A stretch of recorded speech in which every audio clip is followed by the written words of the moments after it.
latest of our GA Coach webinar series.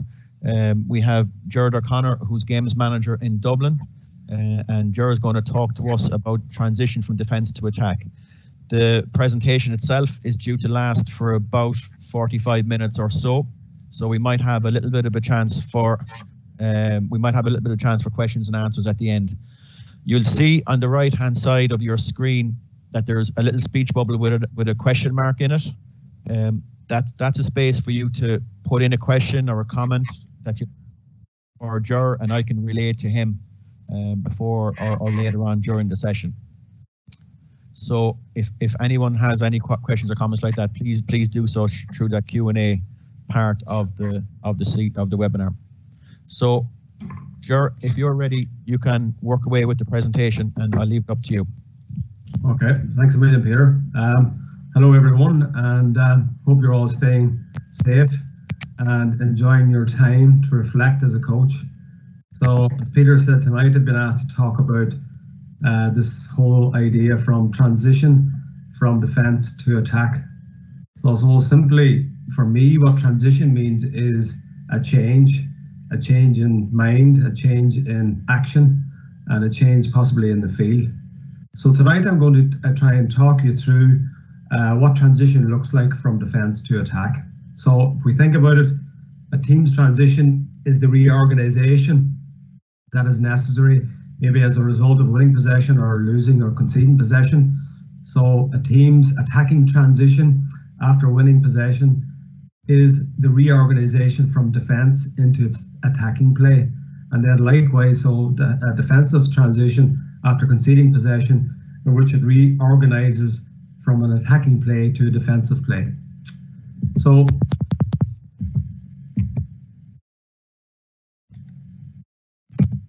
here are the outcomes for tonight's webinar.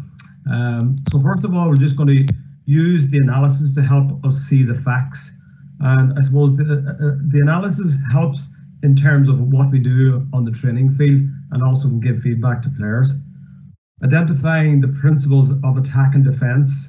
I suppose as players, we need to understand our role. So whether we're an attacker, that doesn't mean that we don't ever defend, or if we're a defender, that doesn't mean we don't ever attack. So we need to understand what the principles of attack and defense are. Then we're going to look at implementing the components of tactical transition. So I suppose that's what we need to do when we switch from one phase of play to another phase of play. And then I'm going to demonstrate what good transition looks like in a game. So here I'm going to use some video and I'm going to get you to think and discover some of the things that happen during the transitions between defense and attack. And finally, I suppose, and the most important bit is that we can talk all the theory and all the principles, but I suppose the most important thing is how do we transfer this to the coaching or to your coaching practice? So they're the main outcomes for tonight's webinar. So if we go back to just the word transition. So simply it means to change. It also is a movement. It can be a development of a play. It can be the evolution from one stage to another. And it can also, I think, can be a mindset. And for me, the mindset is the action to move. And also it can be an area in the field.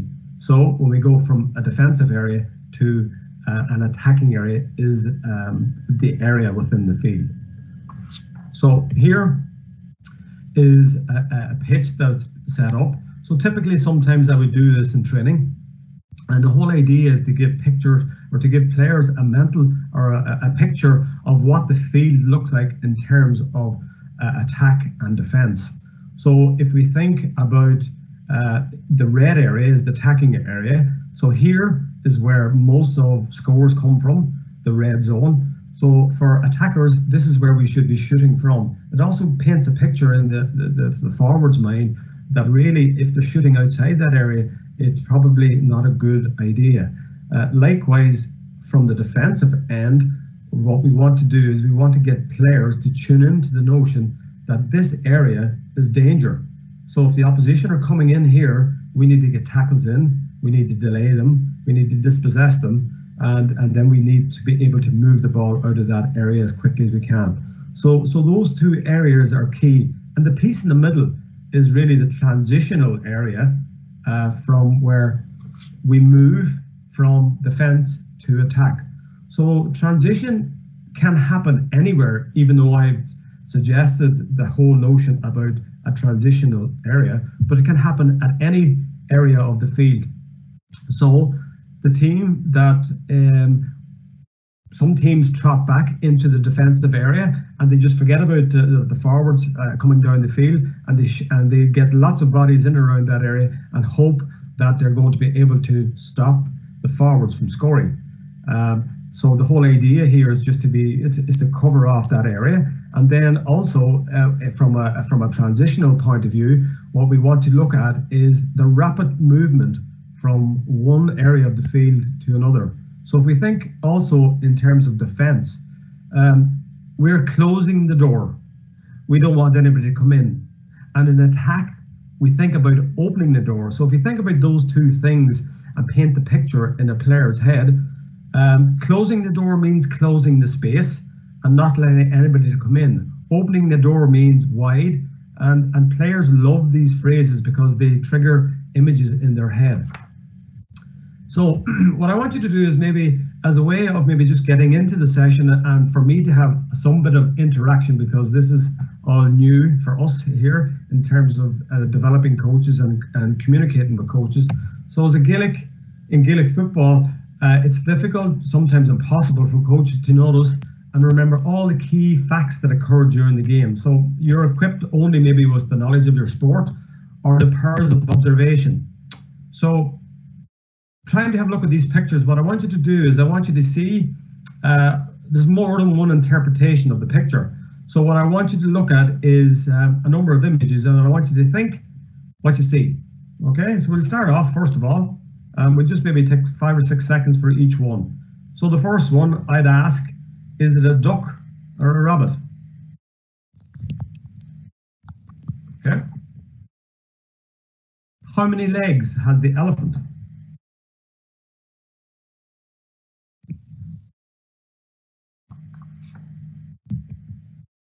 So is it the Eskimo face or is it the Eskimo fur?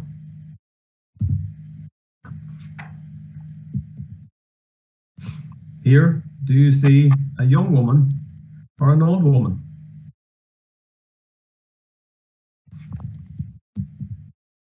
And here, candlesticks or silhouettes. So seeing is not always believing. Sometimes your eyes can play tricks on you. So I think research tells us that on average, coaches can only recall about 30% of what happens during performance. So the analysis or the performance analysis helps with the remaining 70%, providing facts of what happened, which makes it a vital component of team and player improvement. So that leads us into the notion of perception. So as coaches, sometimes we perceive that players have made errors because we can't remember. So your perception of the game is not necessarily the same what is actually occurring.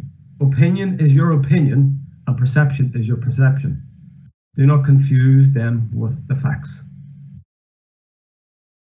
So that brings us to the next part of our webinar, which is looking at, I suppose, why do we use analysis, or what the facts are actually telling us.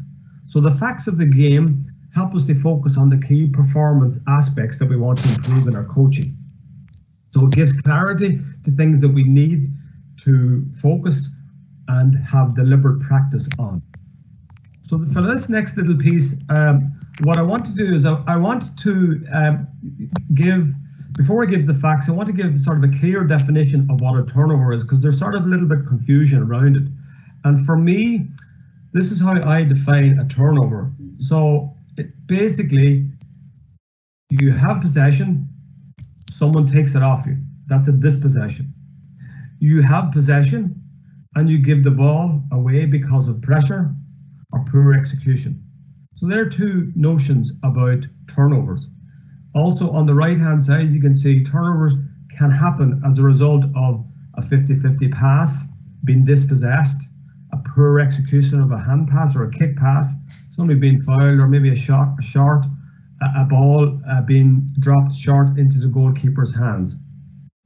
So the key thing here is that taking the ball off someone has a greater psychological benefit for your team. Furthermore, if you're dispossessed, generally you don't have time to cover. But in where you might maybe lose or kick the ball away, you might be able to recover. So that's why turnovers are a vital part of the game now.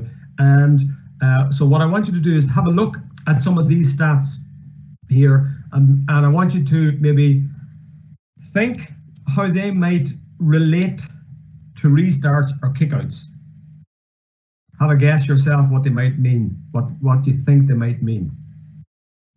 Okay, and this information I got kindly from Ray Byrne, who was the Dublin senior football analyst for a long number of years with the Dublin senior football team. So if you look at the first one, the team that restarts in less than 5 seconds has a scoring ratio, percentage increased to 80%.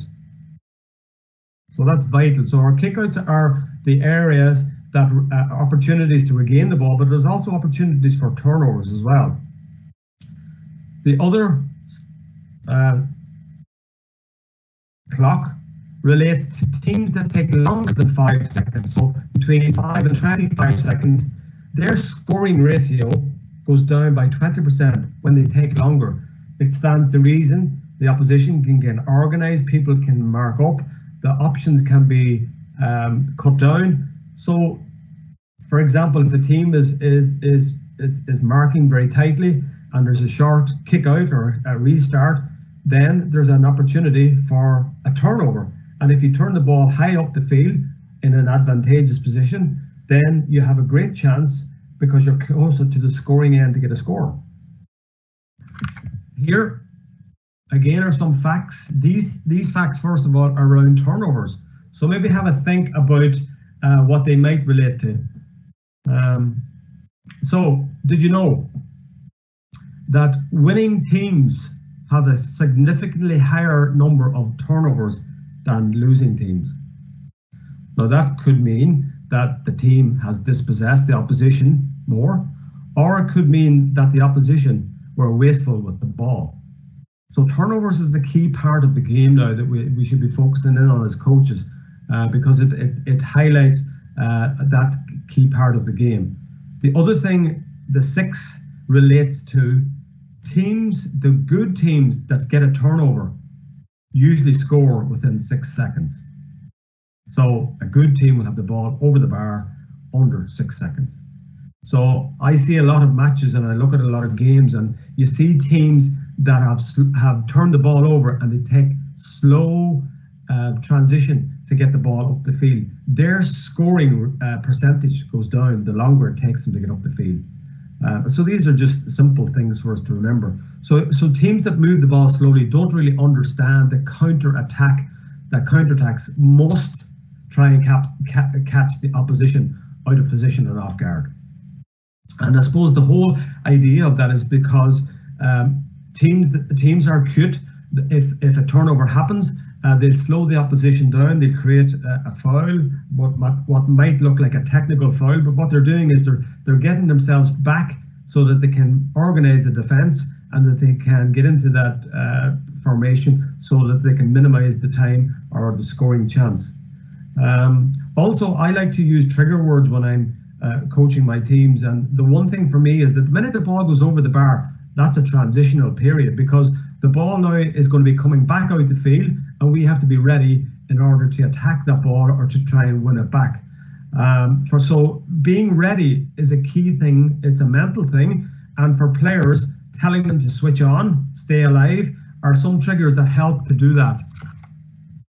Also, turnovers can be a great indication of a want or desire for your team.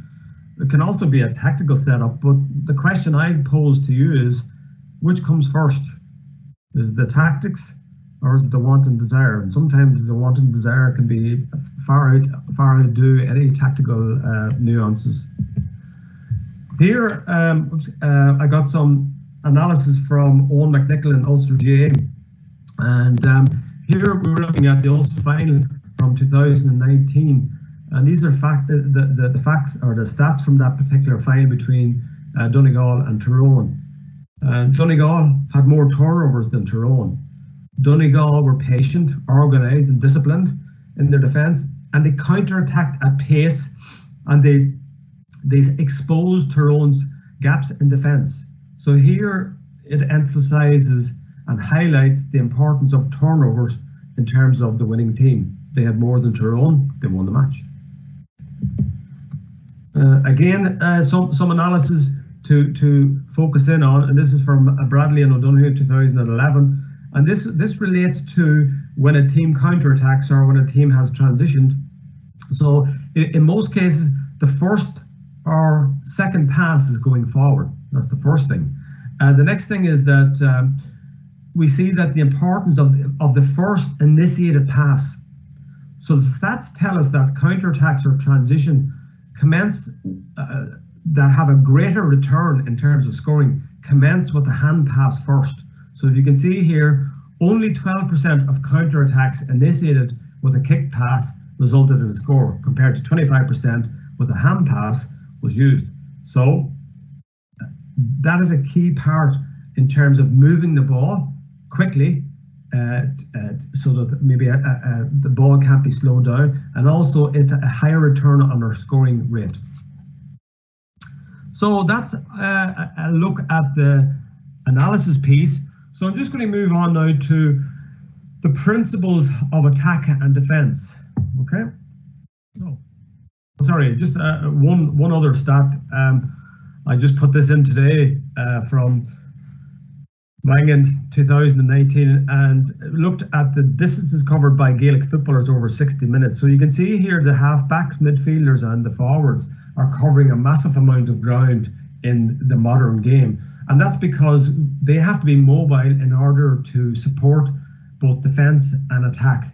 So that's an important part, important thing for us to remember as coaches. If we want good transition, we have to have really mobile players. We have to have players that can move up and down the field in order to get those transitions moving quickly. So onto our principles of attack and defence. So we're going to start with the principles of defence. So there are 7 principles of defence, and we look at delay first of all. So delay simply means just slowing down the attack. Options for the excuse me. So if we look at balance, I suppose it's being conscious of our spacing and maintaining good organisation in defence, so that we're not all being sucked into the ball, that we're covering off space, and that we have a good balance in terms of the numbers that are around us. The compactness then relates to getting bodies into that area of the field where there's scoring is going to happen, but getting bodies in there with a purpose. There's no point in bringing a whole load of people back and they're not applying pressure to the players that are coming there. A great thing that I came across from Terence McWilliams a good number of years ago around that whole idea about communication in defence, where you use the cover, nose and support in terms of communicating the roles of what you're doing at the time. Then we look at sort of the cover, and tandem defence is a good example of that, where you provide cover to cut off the threats. So it's almost like an insurance. So I step in and the man behind me is going to be there as a cover to step in when maybe somebody breaks my line. The support part then is about providing options. So one maybe applies the pressure and another person might be there to get the ball or steal the ball. So, or it could be an opportunity where a forward is coming in and the defender says, I'll go to him. So you're taking the man and stepping over. Restraint really is about being patient, but applying pressure without maybe fouling the ball, but maybe directing people to positions of the field that they don't want to go to, or so that players can't see, the forward players can't see options to get rid of the ball. I suppose the key thing then here is about the transition. How do we get the ball if we're defending, and what do we do with it straight away when we dispossess the opposition? So it's that delay, deny, dispossess, and that's the piece about the development, moving the ball forward. So we move on then to the principles of attack. And here, attacking the goals is the whole penetration, breaking the line before defenders can get organized. Movement, as I said earlier, is about the interchanging positions, so moving into different positions that you're trying to draw the defenders into areas that maybe they're uncomfortable being in. So that could be for dummy runs, but also for bringing players out of position as well.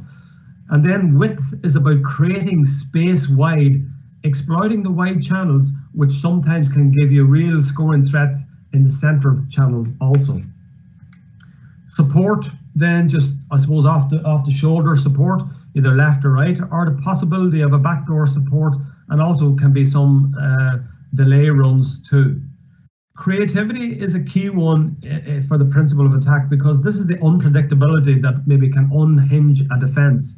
So a dummy pass, a dummy kick, even a flick on or a knockdown to a forward can be the one thing that unlocks the defense. And that creativity is a joy to watch. And then accuracy. So accuracy in the execution of the what pass. So what being the weight, the height, the angle, and the timing of the pass, and obviously accuracy for shooting. And then the last piece, again, the transition. And this sometimes forwards or attackers find difficult to switch from the attack role quickly to adopt a defensive role. And that's where the transition happens in the attack. So maybe a simpler way for us to remember that might be, and my good friend Brendan Harper showed me this a long number of years ago. And if this is the only thing you remember from the webinar tonight, I'd be delighted, because it stuck with me in my head. So the principles of attack, or sorry, the principles of defense, you add scab. So think about that fella's knee. A scab is going to come onto that knee, and all the principles are there in add scab, if you can remember. And then for the principle of attack, we look at the mad wasp. And if you think of the mad wasp buzzes all over the place. Think of that forward is constantly moving, that he's never standing, that he's always floating around the place and being on his toes. So there are many factors that affect the speed of a team's transition, including mobility of players. The one thing that I found is that players that have good mobility have a quicker transition. Teams that have not so good players with mobility, their transitions are a lot slower. So the other thing to also remember is that teams that use a more direct style will obviously have a quicker transition, because maybe they let the ball into the forwards. They might have a big full forward, so their attack might be, their transition might be quicker because they're letting maybe a kick pass in. Or some teams then that maybe over rely on hand passing a lot will have maybe slower transition because they feel they just want to keep possession of the ball. So it's about balancing the two. So here I'm sort of moving into the phases of play in the game. So this is maybe might be a simpler way to understand this whole idea of transition. So there are, in a game, there are various phases of play. There's an attacking phase, there's a defensive phase. And when we have the ball, we're attacking. When we don't have the ball, we're defending. But when we're attacking and we've lost the ball, then we're in a transition. And likewise, when we're defending and we've gained possession, we are also in transition. So here is maybe you can see the principles of play and how each team is trying to apply these depending on whether they're in possession or out of possession. So if you're in possession, you're looking at attacking, you're looking at creating space, you want to get scoring, and you want to exploit that counter-attack. Then on the opposite side, if you're out of possession, you're trying to slow everything down, you're trying to get into position, you're trying to halt the opposition. So you go back to your 4 or 5 Ds where you're trying to delay, deny, dispossess, and then obviously develop, which is getting back into up the field and transition to try and get a score. So we're moving on now to the next part, which is around the key principles of what good transition is.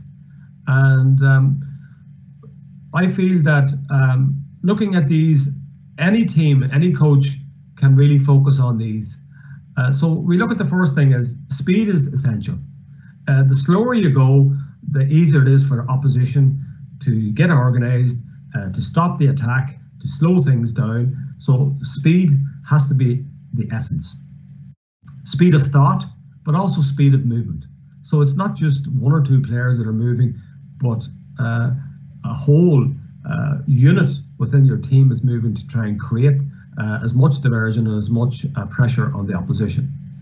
So that brings us into pressurizing the defensive team or the team that is defending. So if there's only one or two runners, it's probably easier for the defending team to try and track those. But if there's 6, 7, and 8 and 9 people running, then it can be difficult for the team defending to cover all angles. I suppose good decision making is vital here. So we look, we see, we decide, and we act.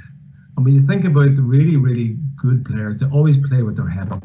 They see the opportunities, they see the pass, they see that killer pass that will take out 4 defenders and create that space inside. So decision making is really good, or is a key. And we'll talk a little bit about at the end about game sense and how we can try and maybe coach that, because that's a critical one for players in terms of transitioning the attack. Also, the notion about switching the point of the attack. If we're predictable, and a lot of teams, because maybe we're right-footed, predominantly right-footed, even my own team, when I look at when we're attacking, we tend to attack all down the right-hand side of the field. And good teams will look at that and be able to see that most of the attacks come down the right-hand side. So being able to switch your point of attack is very, very important because it keeps the opposition on their toes. The other thing then is communication, and is vital. And that is not just the verbal communication, but the non-verbal, the use of the hands, showing where you want the ball, a little nod of the head, that telepathy between your players that comes from practicing and rehearsing and doing a lot of these games in practice. There's some other principles that are not here up on the slide, but for me, being composed is one. I know that speed is essential, but you can be fast but composed. You can be confident and being speedy as well. Also in control and competent. Being able to execute the skills when you're under pressure is also an essential part of the principles of good transition. So the next piece I'm going to show you is a number of games that I want you to try and maybe have a look at. I'm going to pose some questions to you, and obviously I won't be able to hear what you're saying, but I'd like you just maybe to have a guess at what things are happening during the game, and we'll try and get a little bit of interaction that way. Okay, so in the next piece of what I'm going to do is I'm just going to show you this first little clip, and the question that I have for you here is if you were the player in this position, considering the principles of attack that we've just looked at, what options would you take? Okay, so I'm going to pause it in the middle of the clip. I'm not going to let you see the full thing. Okay, here we go.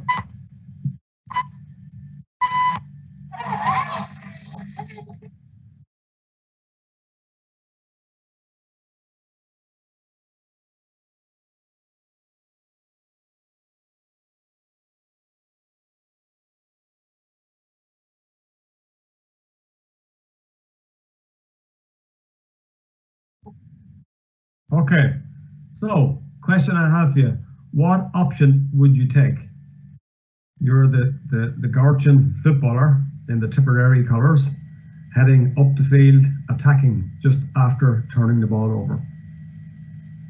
Okay, and we'll have a look.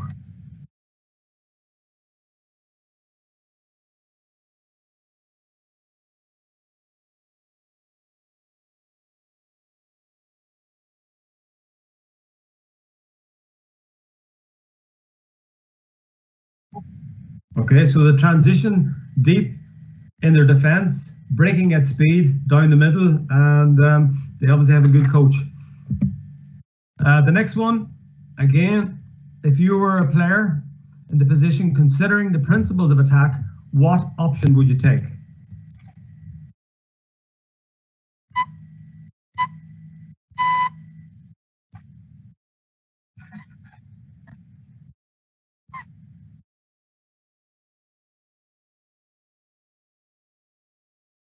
Okay, so what option would you take? And we play it on.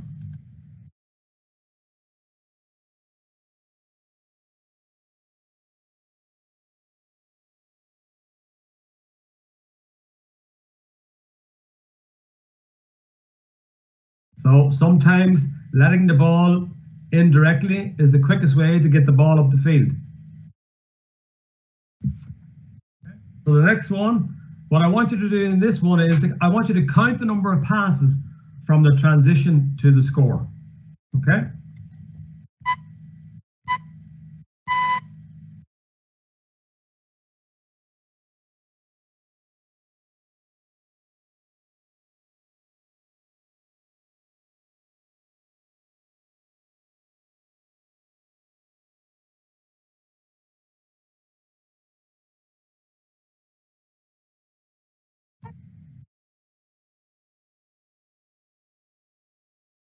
Okay, so how many passes? And here you could see the ball was moved the full length of the field. The point of changing the point of the attack, where the forward went to the right hand side, drew two defenders, and then created space on the inside in front of the goals. This time what I want you to do is, what type of a turnover was this? And what was the first pass initiated in this transition?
Okay, here Tyrone under kick out, worked the ball up the field. We're in a prime scoring range, but a poor pass allowed Kerry to move the ball fast up the field.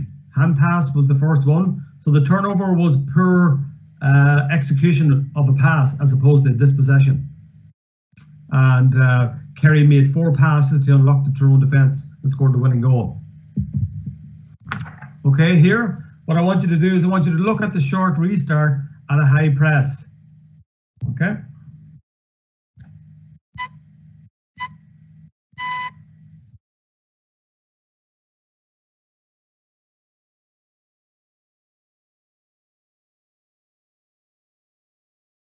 So here, the turnover is achieved by the speed of thought and by the positive attitude of the player to win the ball back. Okay. Here, I want you to have a look at the 3-pass move from transition to create a score as a result.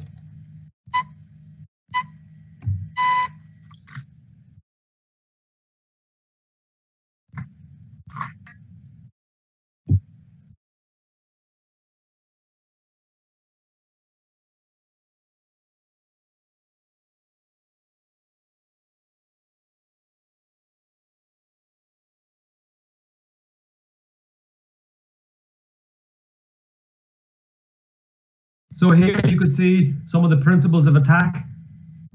Early ball, 2 kicks, creativity by a flick on, and reaction off the post by the corner forward to get the score. Again, what I want you to do here is have a look at what option would you take if you were this player in that position. I'm going to pause it in the middle of the play.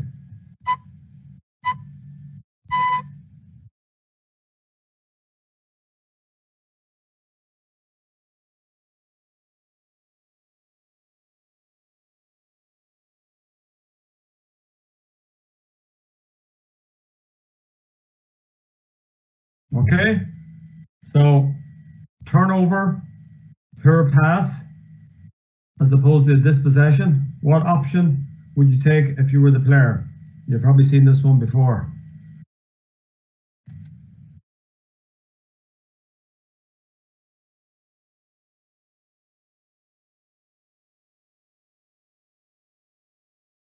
A great goal by Con.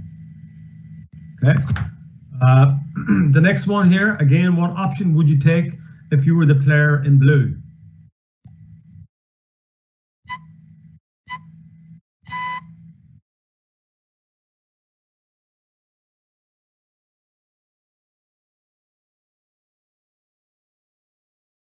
Okay. So what option would you take? I'm going to run around.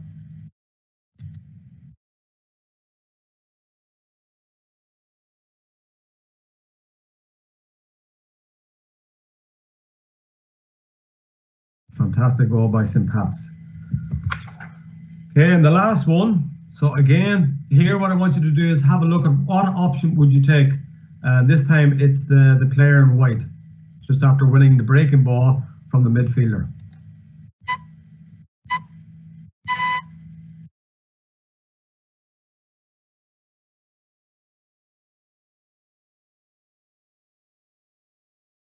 Okay, so here you can see support left and right and back door. What option would you take?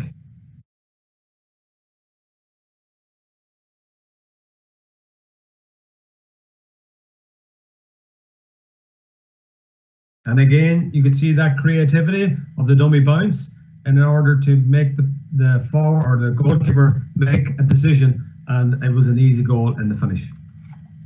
Okay, so that's what good transition looks like. So this is the sort of the final piece that we're coming into the webinar this evening. And for me, the most important thing is about how you integrate that into your coaching practice.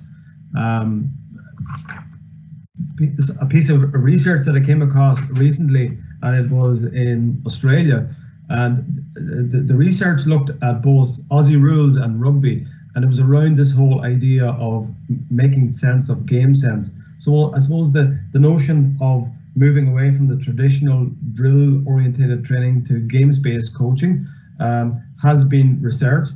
I suppose looking at the two sports, high intensity rugby and Aussie rules, very similar to Gaelic football, intermittent movements, configurations of play merging together, so very, very similar. But what the research is telling us about game sense is that game sense, the word game suggests something simple, but in actual fact, game sense is actually not just playing a game or running a game. So the games-based approach has actually found the shift in practice for coaches has been very difficult because there's more skills than just running a game. There's the skill of observing, there's the skill of being patient, and there's the skill of asking the right question at the right time. So we need to understand that running a game is not a games-based approach to coaching.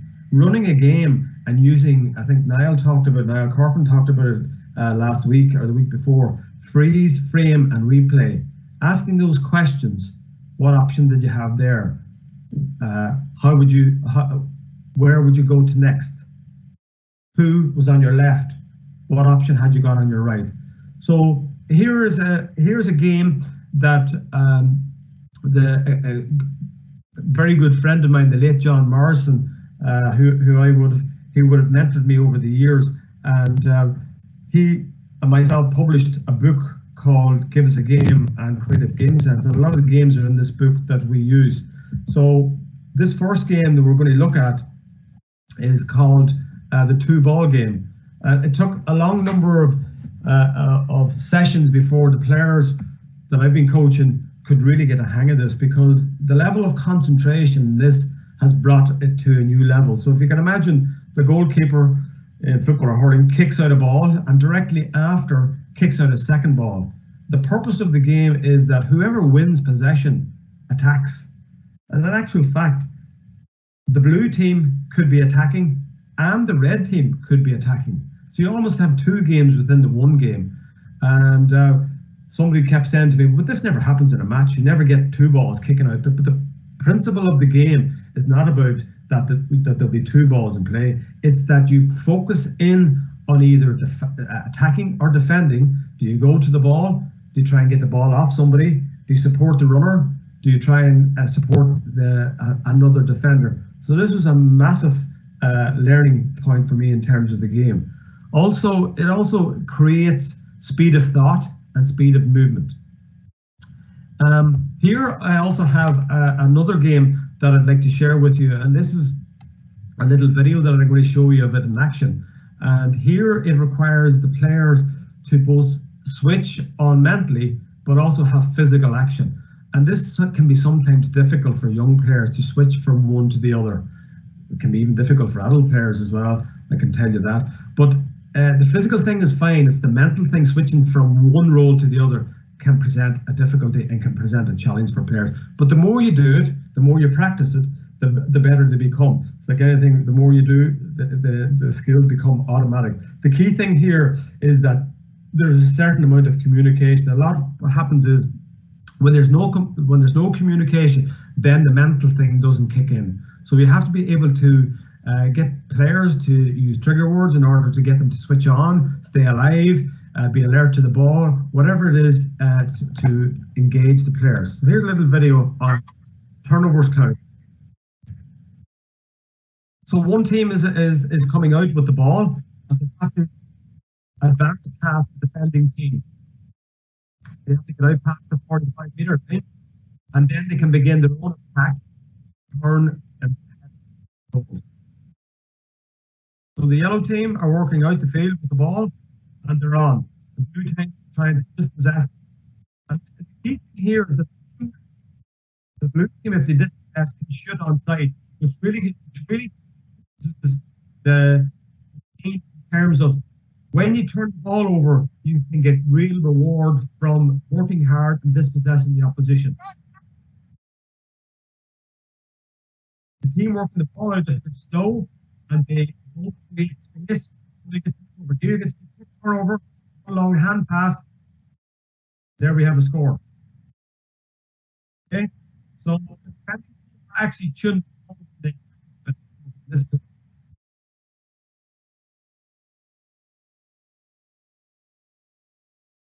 The key thing here is that you have to have good execution of skills as well, but also play with your head up.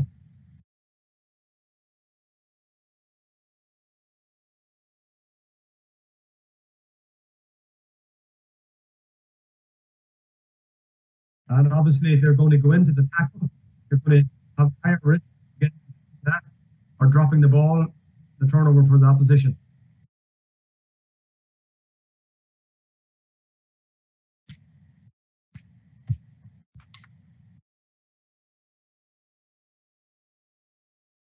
You can see when the defending team gets the ball, how they come alive because they want to score. That's a mental thing. So there's a reward for getting the ball. It means they're going to get a score.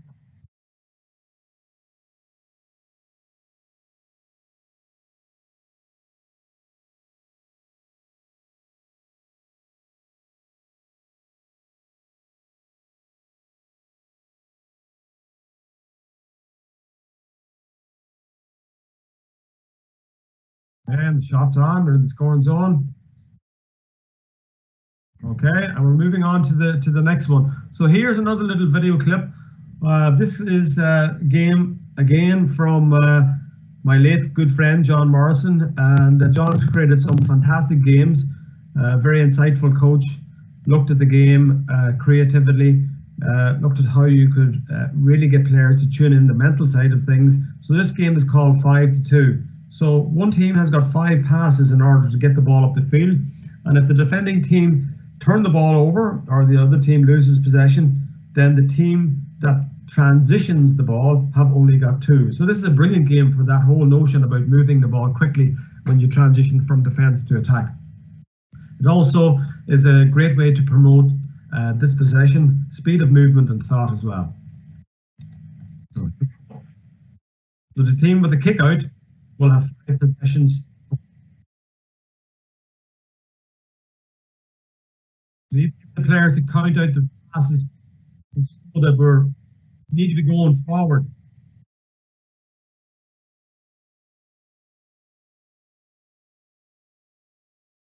Okay? Sometimes we take unnecessary defense, we end up going nowhere. That slows down the attack. As I said earlier, good teams have a score within 6 seconds per turnover.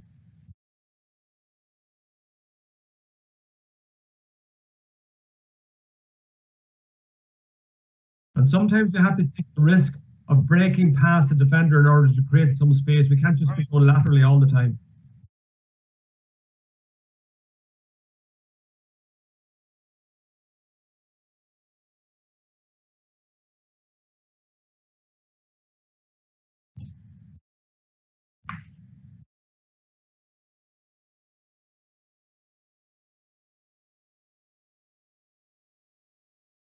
Yeah, you can see here the play is a little bit slow. To get the shot away. Again, counter attack is too slow. Defenders can get across, but here, great crossfield ball using the kick, created some space for a score. Okay, and then another resource that coaches can use, Give Us a Game, second edition, and here, who's attacking, who's defending. In all these games, we must use this whole notion of freeze frame and replay. So, you know, when a player has done something and we just pause, say, okay, stop. What options did you have here? Because decision making for a player must come from them. We cannot coach decision making by telling somebody that they should have kicked the ball here or there. We can only do it through making them aware, making them self-reflect, and by critiquing their own performance during the game. So using questions is a key skill in game sense and coaching game sense. Here, this game is around who's attacking, who's defending. Again, it's a quick turnaround between attacking and defending. So it allows players to work at high intensity for 2 or 3 minutes, and your concentration levels need to be really, really high. Okay. And finally, this game allows you to work on the transition, the ball from one end of the field to the other, where you've got limited time in each area of the field. So you might allow 9, 8, 7 seconds in the defensive area, 4 seconds in the midfield or the transitional area, and 3 seconds in the forward area. Again, is to create urgency about transitioning the ball fast up the field. If we know that teams that transition or that have a turnover can score within 6 seconds, then we need to try and catch the opposition when they're not organised and there's a bit of chaos working or happening at that particular time. So here's a sort of another example of that to show you on the field. So again, you don't want to be overdoing the number of the time in possession in these areas of field. You want to rapidly get the ball up as quickly as you can in order to create your best scoring opportunities and to heighten your scoring chances as well. Okay, so I think that's me done. I hope that we're able to explain the analysis piece and how some of the information around the analysis can help us with our coaching. I hope that you'll remember maybe the principles of attack and defense, the ad, scab, and the mad wasp. If we look at the principles of good transition, I said speed is the essence. The point of the attack, changing the point of the attack. Also communication, the non-verbal communication, and also speed of thought and movement. And then finally, what good transition looks like. It looks quick, it looks effortless, there's creativity in it, which constantly on the move, it looks positive. And finally then, taking the games that can be used in order to develop it to your practice field. So Peter, there's just some references from the presentation, and I'd like to just maybe thank a few people that helped me along the way to get this together today. So Brendan Harper, who has been a mentor for mine for years, Sean O'Toole and Damien Quigley, and for Roger Keenan, who had bounced a few ideas off and came back to me with some footage from some of his teams as well. That's it, Peter. Thanks, Gerard. We have a few minutes, and there's been a few questions come in. If you want to try and address a couple of them. Okay, sure. So, just a question about, I suppose, football and hurling. Would you think this turnover stats are similar in both codes? No, I would doubt it. I would doubt it very much. Obviously, football is a much more possession game, whereas in hurling, there's a lot more. There's probably less phases of the ball being held for greater lengths of the time. So, okay, the game in hurling has changed a good bit. There's still there's probably more possession now in the game than there used to be, but the stats would certainly be a lot different for hurling. Yeah. I think the principles that you spoke about were good though, and would apply. Oh, the principles. Sorry, yeah, the principles would apply. Absolutely, the principles of attack and defense would apply in any sport, really. Yeah. Just a question here from James Lovett. Do you think the art of individual defending is a skill that's not there or needed anymore with so many players behind the ball? Yeah, well, I suppose that's a really good question, James. I suppose defenders can sometimes hide when there's lots of bodies back and maybe not take responsibility for doing the simple jobs.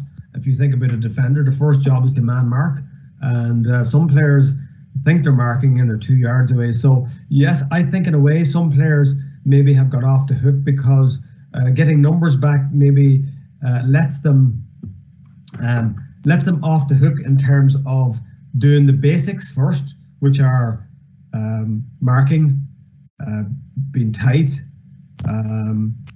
dispossessing, denying the space, all of those things that good defenders do. So there is certainly a need for individual defence, and it should be practiced as much as possible. Yeah. Does transition always need to be at pace? So, for example, if you have a comfortable lead, might you elect to hold on to the ball to draw the opposition out?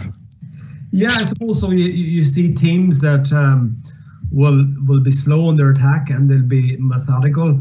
I think I used a lot of club clips there because most of us are dealing with clubs. So I suppose we tend to see a lot more slow, deliberate play with the inter-county teams because obviously they have huge competencies in terms of the skills. But yeah, some teams will hold the ball and try and move it over and back to create space, width, and some opportunities. But ultimately, if you're going to try and break a line, you have to go quick.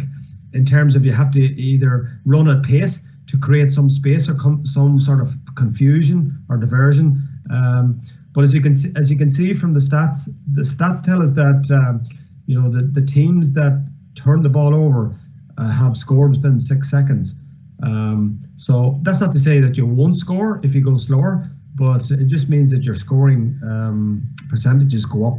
But certainly, if you're able to hold on to the ball and you're able to work a score from a slower play, yeah, it's perfectly logical as well. At what age would you look at introducing this type of play with your teams? I think the principles of attack and defense should be introduced.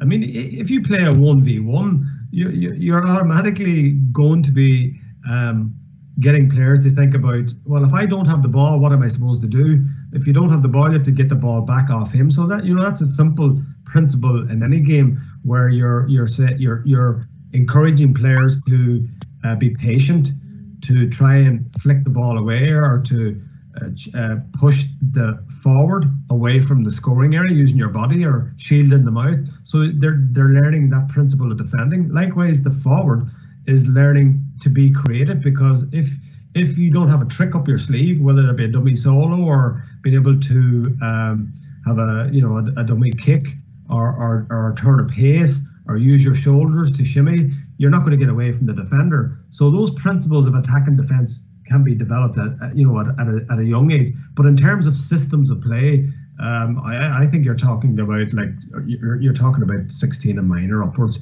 because I don't think players mentally can tune in to trotting back, getting into the defensive area and forgetting about the ball. I think we should lead the game as long in open free playing if we can, but not to mirror or replicate what we see at inter-county level.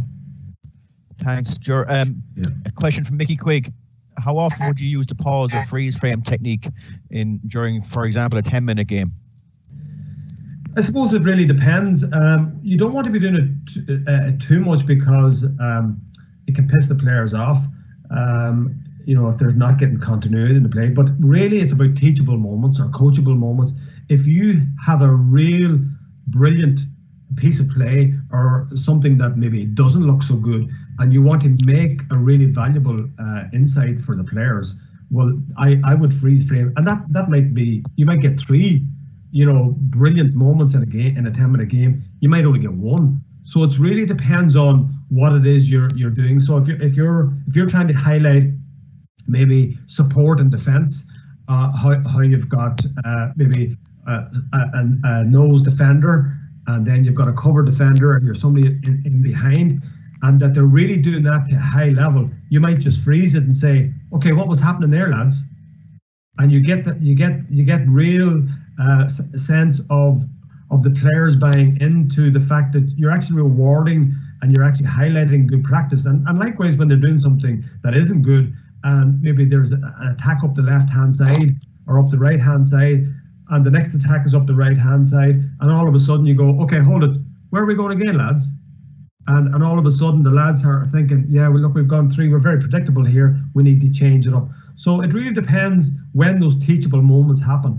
And for me, they're invaluable, because that's where the learning takes place, that you're pointing out to the players, what options did you have? Did we take them? Okay, let's go again. Off we go. Okay, we'll try and finish up with the last couple of questions. Question from Mick Cuff. What would you consider more important in transition, speed of player or speed of moving the ball? That's a really good question. In some of the transitions you saw there, speed of the ball, by the ball being kicked up the field, ended up in great scores, a couple of goals being scored.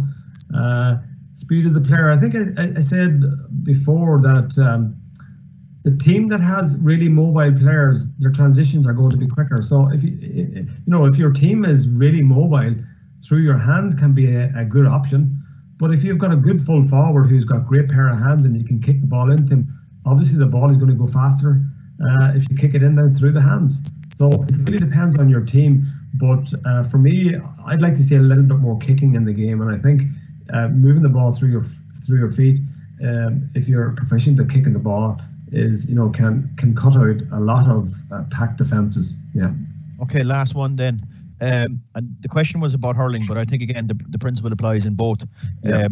When attacking when transitioning from defence to attack in numbers, it can often be risky, because if you turn over the ball, you can be left open in behind.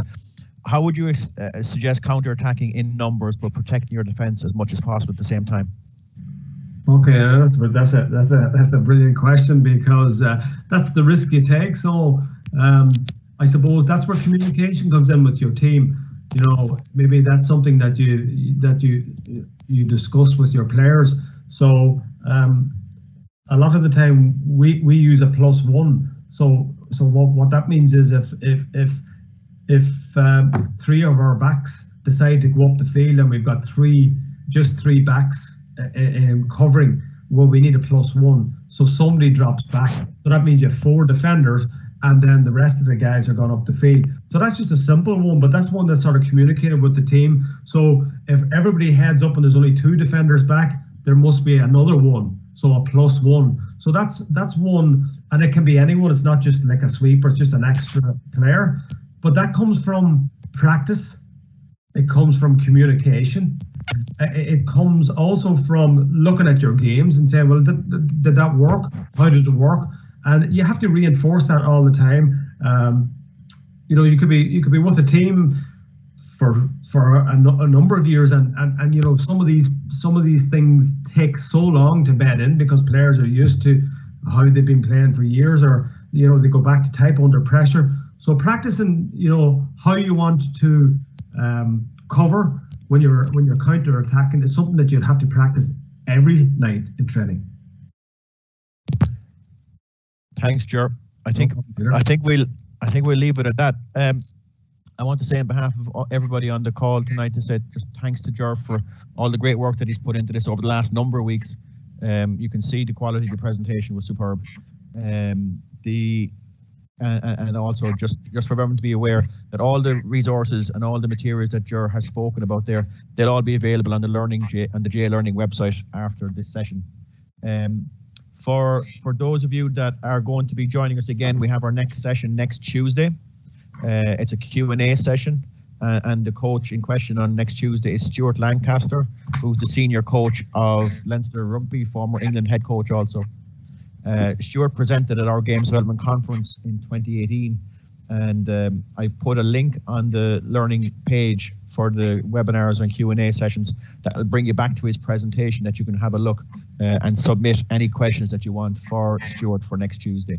So the registration for Stuart's presentation will open shortly after the end of this session here, and will be open throughout the weekend up until about 7 o'clock next Tuesday. So just be aware that if you have registered before, that you do have to register again for each individual session, because the link that you get to access the call is different each time. So thanks again to Ger, and thank you everybody for joining us, and we hope you have a very good weekend. Okay, thanks everybody, and best of luck. Happy Easter.